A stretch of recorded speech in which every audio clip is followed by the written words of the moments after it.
अस्सलामु अलैकुम वरहमतुल्लाह। उम्मीद आप खैरियत से होंगे। मुअज़्ज़ज़ नाज़रीन, जैसे कि आपने हमारी इससे पहली वीडियो में नमाज के फ़राइज़ के बारे में जाना था कि नमाज के बाहर कितने फ़र्ज़ हैं और नमाज के अंदर के कितने फ़र्ज़ हैं, तो दोस्तों आप सब ये जान चुके हैं कि नमाज के कितने फ़राइज़ हैं। तो इसलिए अब हम आपको एक अहम मौजू की तरफ लेकर चलते हैं जो कि नमाज ही से रिलेटेड है, जिसके बारे में हमें मालूमात होना चाहिए, जिनको हम वाजिबात नमाज कहते हैं। तो चलिए दोस्तों, आज हम अपनी इस नई वीडियो में आपको बताएंगे कि वाजिबात नमाज किसको कहते हैं और वाजिबात नमाज कितने हैं और कौन कौन से हैं। तो चलिए दोस्तों, आज की वीडियो स्टार्ट करते हैं।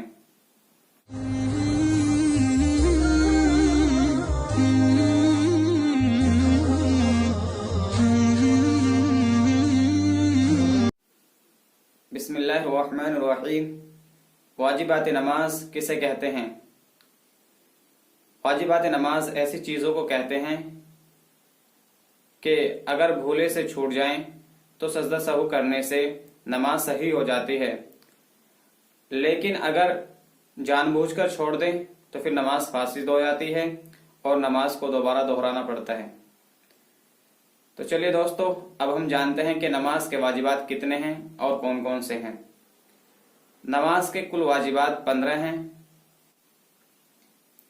नंबर 1, फ़र्ज नमाज की पहली 2 रकातों को क़िरात के लिए ख़ास करना, यानी जब हम फ़र्ज नमाज पढ़ें, चाहे हम 2 रकात नमाज पढ़ें या 3 रकात या 4 रकात फ़र्ज नमाज पढ़ें, तो हमें फ़र्ज नमाज की पहली 2 रकात में क़िरात करना वाजिब है।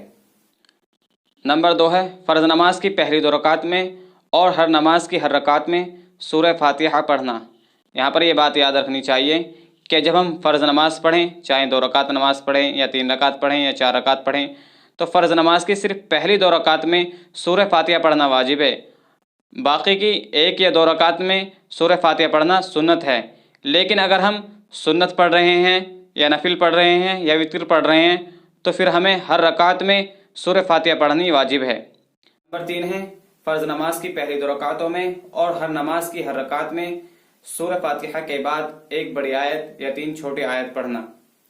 नंबर 4 है सूरह फातिहा को सूरत से पहले पढ़ना। ऐसा ना हो कि पहले हमने कोई सूरत पढ़ ली उसके बाद में सूरह फातिहा पढ़ी।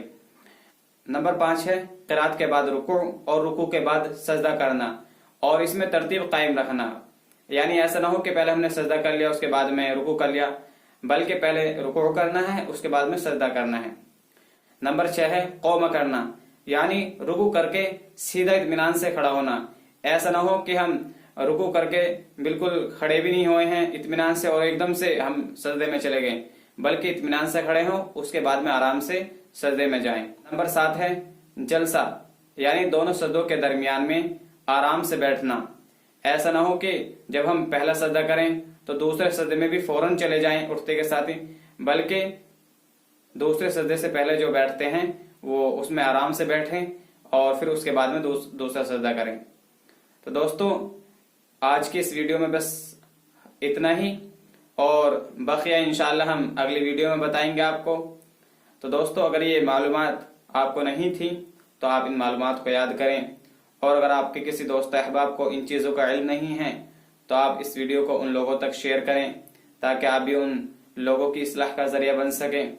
और अगर आपको ये वीडियो पसंद आई है तो आप इस वीडियो को लाइक करें, और अगर आपके मन में कोई और सवाल है तो आप हमें नीचे कमेंट बॉक्स में बताएं, जिससे कि हम आने वाली वीडियो को आपके जवाबों के मुताबिक बना सकें। तो दोस्तों, आज की इस वीडियो में बस इतना ही। मिलते हैं एक नई दूसरी वीडियो के साथ, तब तक के लिए खुदा हाफिज।